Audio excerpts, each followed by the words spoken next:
പലിശയുമായി ബന്ധപ്പെട്ട പലിശക്ക് കടം വാങ്ങുന്നത്, പലിശ കൊടുക്കുന്നത് മാത്രമല്ല തെറ്റ്, പലിശയുടെ പണം തിന്നതേ തെറ്റുള്ളതുകൊണ്ട് കക്കൂസ് ഉണ്ടാക്കിയാൽ മതി എന്ന് സമാധാനിക്കുന്ന മുസ്ലിങ്ങളുണ്ട്. ഇല്ല. ആരാണത് പറഞ്ഞു പഠിപ്പിച്ചത്? ശരിക്ക് പലിശ പല ഇനങ്ങളുണ്ട് കേട്ടോ. വിശദീകരിക്കാൻ അത് തന്നെ പറയേണ്ടി വരും. അതുകൊണ്ട് ഞാൻ അങ്ങോട്ട് കിടക്കുന്നില്ല. പ്രധാനമായും ശരീഅത്തിൽ 4 ഇനം പലിശകളുണ്ട്. വ്യാപകമായൊരു പലിശയാണ് കടപ്പലിശ. 100 രൂപ ഞാൻ നിങ്ങൾക്ക് കടം തരുമ്പോൾ 101 രൂപ നിങ്ങൾ തിരിച്ചു തരണം എന്ന നിബന്ധന വെച്ചുകൊണ്ടാണ് ഞാൻ കടം തരുന്നതെങ്കിൽ, ആ നിബന്ധന അംഗീകരിച്ചുകൊണ്ടാണ് നിങ്ങൾ കടം വാങ്ങുന്നതെങ്കിൽ 100 തന്ന് 101 തിരിച്ചു തരണമെന്ന ഈ കരാറ് ചെയ്തുകൊണ്ടുള്ള, നിബന്ധന വെച്ചുകൊണ്ടുള്ള ആ കടം നൽകുന്ന ഇടപാടിൻ്റെ പേരാണ് ഇസ്ലാമിൽ റിബൽ ഖർള്, കടപ്പലിശ. ആ കൂടുതലായി കിട്ടുന്ന 1 രൂപ മാത്രമാണ് പലിശ എന്ന് മനസ്സിലാക്കിയത് തെറ്റാണ്. ഈ ഇടപാട് തന്നെ ഹറാമാണ്, വൻദോഷമാണ്.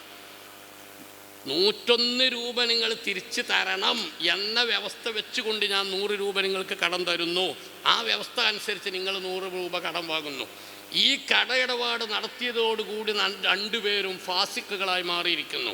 ആ നടന്ന കടം കൊടുത്ത് വാങ്ങുന്ന ഇടപാടിൻ്റെ പേരാണ് റിബൽ ഖർള്, കടപ്പലിശ. അത് ഇസ്ലാമിൽ ഹറാമാണ്, വൻദോഷമാണ്. കൂടുതൽ കിട്ടുന്ന ആ 100 രൂപക്ക് മാത്രമല്ല പ്രശ്നമുള്ളത്. അല്ല, ആ 1 രൂപ, ഞാൻ ഉദാഹരണം വെച്ച 1 രൂപ ഈ വാങ്ങിയ ആൾ പിന്നീട് തിരിച്ചു തരുമ്പോൾ ആ 101 വന്നപ്പോൾ ഞാൻ 100 മാത്രം വാങ്ങിയിട്ട് 1 രൂപ വേണ്ട എന്ന് പറഞ്ഞാൽ പോലും, ഒരു സ്റ്റെപ്പും കൂടി മുന്നോട്ട് പോയിട്ട് 101 തിരിച്ചു വന്നപ്പോൾ എനിക്ക് 100 വേണ്ട, 101 വേണ്ട, ആ 100 രൂപ അങ്ങക്ക് പൊരുത്തപ്പെട്ട് തന്നിരിക്കുന്നു എന്ന് പറഞ്ഞാൽ പോലും നേരത്തെ ഇവർ തമ്മിൽ ചെയ്ത കടയിടപാട് പലിശ ഇടപാടാണ്, ഹറാമാണ്, വൻദോഷമാണ്. അതുകൊണ്ട് പലിശയിലൂടെ ലഭിക്കുന്ന പണം തിന്നാൻ പാടില്ല, കക്കൂസ് നിർമ്മിക്കാൻ ഉപയോഗിക്കപ്പെടാം എന്നുള്ള ധാരണ 100% തെറ്റാണ്.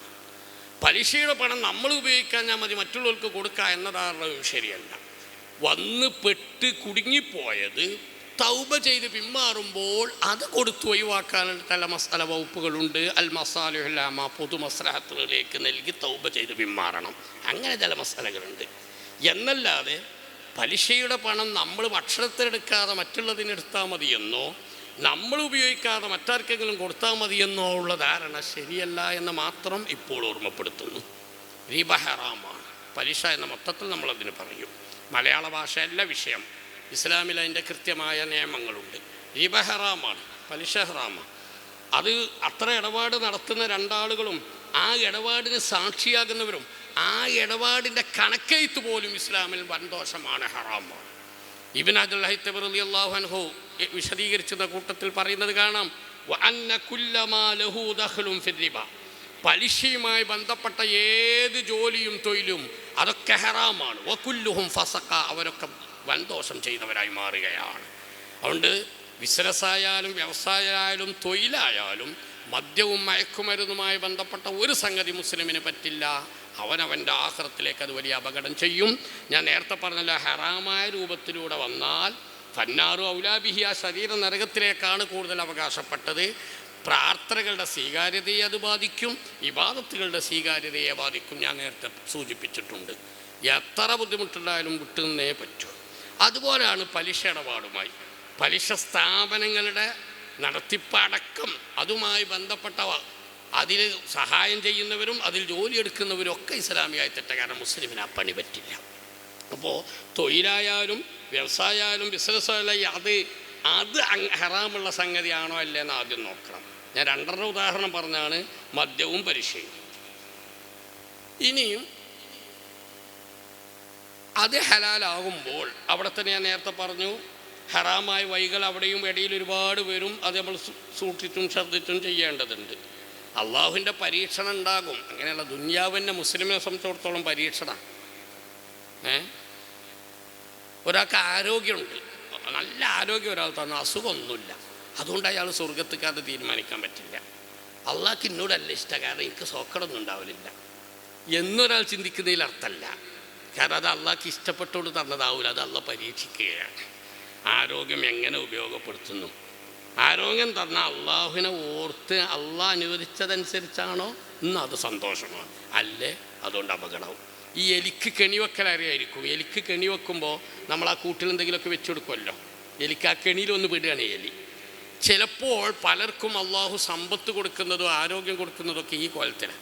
നമുക്കൊരു അന്ധവിശ്വാസമുണ്ട്. ഒരാൾ കുറച്ച് പൈസ ഉണ്ടായി നമ്മൾ പറയും ഇപ്പോൾ ആൾ നല്ല നിയമത്തിലാണെന്ന് അറിയും.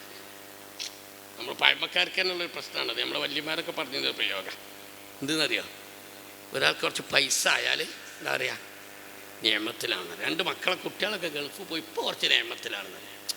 ആയിക്കോട്ടെ, പക്ഷെ നിയമത്ത് എന്ന് പറയാനായിട്ടില്ല. പണം 2 കോലത്തുണ്ട്, നിയമത്തുണ്ട്, നിക്കുമത്തുണ്ട്. അതെന്താ, നമുക്ക് ലഭിക്കുന്ന പണം ഹലാലായതാണ്, അത് ഹലാലായ രൂപത്തിൽ തന്നെയാണ് ഉപയോഗപ്പെടുത്തുന്നത്. ഇന്ന് അത് നിയമത്താണ്, അത് നമ്മുടെ സന്തോഷത്തിലേക്ക് എത്തിക്കും. അതേസമയം ഹലാലല്ലാത്ത രൂപത്തിലാണ് പണം ഉണ്ടായത്, ഒന്നിരിക്കൽ അങ്ങനെ, അല്ലെങ്കിൽ ഹലാലിലൂടെയാണ് ഉണ്ടായത് പക്ഷെ അത് ഉപയോഗപ്പെടുത്തിയത് ഹറാമായ കോലത്തിലാണ്. എന്നാൽ അത് ഇസ്തിദ്റാജ്, ഈ എലിക്ക് കെടി വെക്കുന്നത് പോലെയായിരിക്കുമെന്ന് ഖുർആൻ. വനസ്തദ്രിജുഹും മിൻ ഹൈസു ലാ യഅലമൂൻ, ഖുർആൻ പറഞ്ഞു. ചിലർക്ക് ദുനിയാവിൽ നമ്മൾ കൊടുക്കുന്ന സമ്പത്തും സൗകര്യങ്ങളൊക്കെ ഇസ്തിദ്റാജാണ്.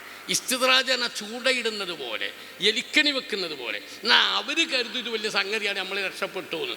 സംഭവം അവസാനം അതിലേക്ക് കുടുങ്ങാനാണ് പോവുക, പിന്നെ കുടുങ്ങാനായിരിക്കും എത്തുക.